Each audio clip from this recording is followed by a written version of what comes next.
Inahan sa 14 anyos nga estudyante nga babae nga unang gikitaho nga namatay sa pagpamusil sa barangay Kansuhong, Talisay City. Adunay gibutyag nga tinud-anay nahitabo kun unsa atong sayran sa report ni Femari Dumabok.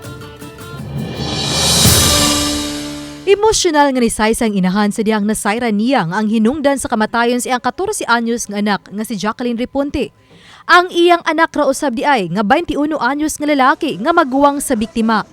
Matod sa inahan nga nasayran na lang niya gikan sa uban pa niyang mga anak nga gimugna arang naunang istorya nga gipusil sa wala mahilhing mamumuno sa Jacqueline aron maprotektahan ang ilang igsuon. Ang suod nilang silingan mo'y giingong nagmugna sa senaryo sa panghitabo. Matod sa inahan, aksidente ni buto ang armas ug dugang pa niya. Ingon siya, kuya. Sibog na tuya kay magmudjor ko. Kapoy siguro to siya natog.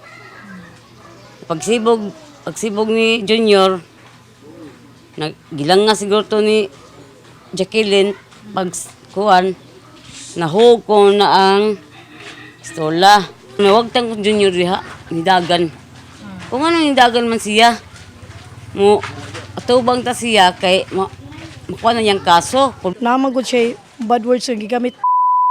Ni nakaingon ning armasa, sorry tol, wa nako tuyua. Oh, niya siya. Oh, nya do na pam dito headshot. Ana ba nya do na pa ingon nga ay sabay ingon ani pag-istorya. Ang duha ka silingan nga matod pa mo'y gahimo-himo sa istorya na dakpan o gipasakaan og kaso. Depensa nila nga igo ra nga nitabang sa pamilyang Reponte. Yan naman si Divina nga, asa ni tago ng pusil niya, wala ko kabaw nga, katuteng pusil nga ilang gitaguan. Mo dito nga gamit nila, katong namatay si Jacqueline. Unta mapakita na na si Junior. Kami may nauwawa na ni. Hanggang mas Divina ko si Kimji nga, isipti nga, iya kay, basin makitaan ko. Mapil ko na sa kaso, dong, day. Sa kadiotra kuya, ako lang, isipti lang kuya. Padayon pagipangita sa kapulisan ang maguwang sa biktima. Ang suspetsadong maguwang ubos pa sa probationary tungod sa kasong may kalabutan sa illegal nga drugas. Matod sa hepe sa Talisay City, Police Lieutenant Colonel Epriam Paguyod, nga gawas sa mga testigo adunas lagi huptan nga ligong ebidensya batok sa duha ka dinakpan ug sa maguwang sa biktima. Obstruction of justice, at saka yung isa ay kakasuhan din natin siya ng obstruction of justice. At the same time, homicide accessory to the crime, no? At yung isa na hinahabol pa po natin ay makakasuhan po siya ng homicide at saka illegal possession of firearms. Gihuwat na lang ang resulta sa autopsy sa biktima. Nanawagan ang inahan sa suspetsadong anak nga mutahan na. Grade 7 si Jacqueline kinsa nangandoy unta nga mamahimong maestra. Anjak, binanggadugay ka na ako, Jack. Buwang yung mga inahan, Jack. Binanggadugay ko sa, binanggadugay kasana na ako, Jack.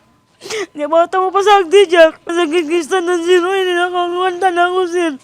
Ano yung sakisa, sir? Tabang alang sa pagpalubong ang dugang panawagan sa inahan. Sa pikas bahin, si DepEd 7 Regional Director Salustiano Jimenez ang nipadangat og pahasubo ug nitugan nga mopadangat og tabang ilang departamento. I already instructed, I called the superintendent and as to what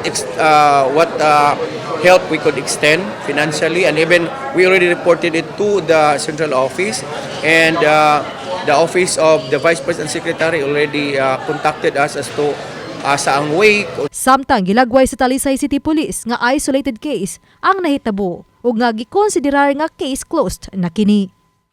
Uban ni Cleofer Lumayag, Femari Dumabok. Balitang Bisdak.